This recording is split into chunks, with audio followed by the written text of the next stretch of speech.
Сәлем достар. Маған кітаптағы осы жер ұнады, бір күшті сипаттаған ғой. Андай көзіне елестетіп тұрып, соны оқығым келіп тұр. Беседі. Бұл үйге әсіресе өзгеше көктем нұрын енгізген бір жан бар. Ол Сүйіндіктің қызы Тоғжан. Абай келгеннен бері Тоғжан үлкен ағасы Асылбектің отауынан осы үйге бірнеше рет келіп кетті. Сылдырлаған шолпысы әлде қандай бұлдырлаған тілменен Тоғжанның келері мен кетерін паш етеді. Құлақтағы әшекей сырғасы, бастағы кәмшат бөркі, білек туған неше білезіктері, баршасы да бұл өңірден Абайдың көрмеген бір сәні сияқты.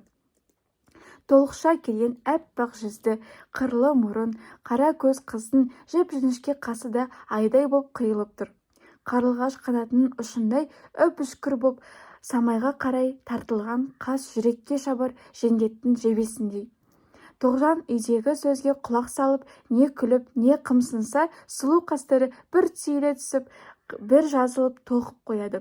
Елбіреп барып бір еткен қанат лебіндей, самғап ұшар жанның жеңіл әсем қанатындай, биікке алысқа мегзейді.